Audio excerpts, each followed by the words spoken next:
नुकतेच आज 12वीचे निकाल जाहीर झालेले आहे आणि दरवर्षीप्रमाणे यंदाही 12वीच्या निकालामध्ये मुलींनी बाजी मारलेली आहे. खरं म्हणजे शहरातील विद्यार्थी तर समोर असतातच, परंतु आता ग्रामीण भागातील सुद्धा विद्यार्थी मागे नाही. आता आपण आहोत वर्धा जिल्ह्यातील आष्टी तालुक्यामध्ये आणि आष्टी तालुक्यातील एक विद्यार्थिनी आहे मिसबाह फातिमा. हिने वर्धा जिल्ह्यातून विज्ञान शाखेतून प्रथम क्रमांक पटविलेला आहे आणि खरं म्हणजे कोणत्याही प्रकारची शिकवणी न लावता तिने हा क्रमांक पटविलेला आहे. आपल्यासोबत मिसबाह आहे. कशा प्रकारे तुमची तयारी चालू होती आणि तुम्ही जिल्ह्यातून पहिल्या आलेले आहेत, कसं वाटतं तुम्हाला? बहुत खुशी हो रही है। स्टार्टिंग से ही मतलब स्कूल पे ज़्यादा फोकस था। स्कूल में भी बहुत अच्छा पढ़ाते थे तो ट्यूशन की ज़रूरत पड़ी नहीं। बायोलॉजी में स्पेसिफिकली 100 आउट ऑफ 100 मिले तो स्कूल से ही सब हुआ। और आगे बन के क्या बनना चाहोगे आप? आगे डॉक्टर बनना चाहूँगी। तो ये सब करते हुए आपको घर से कैसा सपोर्ट मिला था? घर से फुल सपोर्ट है। मम्मी पापा मतलब पढ़ाई के लिए बहुत सपोर्ट करते हैं। अच्छा, कोणत्याही प्रकारची शिकवणी वर्ग न लावता तिने हा क्रमांक पटकवला. तिचे वडील आपल्यासोबत आहे. तुम्ही कोणतं काम करता आणि आता हे सर्व परिस्थिती तुमची मुलगी जिल्ह्यातून पहिली आली आहे, तुम्हाला कसं वाटतं?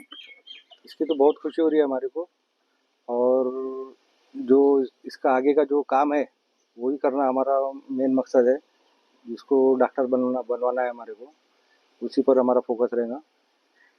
मिसबाची आई पण आपल्यासोबत आहे. तुमच्या मुलीला डॉक्टर व्हायचं आहे, जिल्ह्यातून पहिली आलेली आहे. कोणत्याही प्रकारे शिकवणी वर्ग न लावता तिने हा क्रमांक पटकवलेला आहे. कसं वाटतंय तुम्हाला? बहुत खुशी हो रही है, वो फर्स्ट आई तो। और उसकी मेहनत और टीचर लोगों का बहुत सपोर्ट था उसको, और घर से भी, पेरेंट्स का, बाकी सब ज्यादातर उसकी मेहनत है। अच्छा. आता खरं म्हणजे या विद्यार्थिनीने 100 पैकी 100 मार्क बायोलॉजी मध्ये मिळालेले आहे आणि त्या विषयाचे शिक्षक आपल्यासोबत बोलण्यासाठी आहे. सर, कशा प्रकारे ही तयारी तुम्ही करून घेतलेली होती? मी तिचा वेळेपूर्वी पूर्ण सिलेबस जो आहे तो कंप्लीट केलेला होता.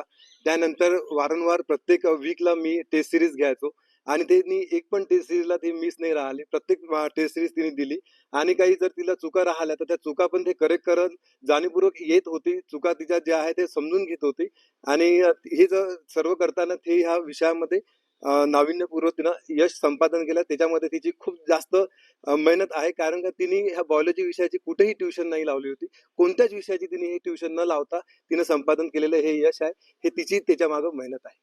नक्कीच आपण जर बघितलं तर विद्यार्थी हे प्रत्येक वेळेस जी आहे ती परिस्थितीशी झगडण्याचा प्रयत्न करत असतो, परंतु आता मिसबाह फातिमा या विद्यार्थिनीने एक इतिहास घडवलेला आहे. ग्रामीण भागातील विद्यार्थिनी सुद्धा पुढे जाऊ शकतात हे तिने दाखवून दिलेलं आहे. कोणत्याही प्रकारची शिकवणी न लावता तिने हा प्रथम क्रमांक तेही विज्ञान शाखेतून जिल्ह्यातून पटकावलेला आहे. त्यामुळे तिच्यावर आता कौतुकाचा वर्षाव होत आहे.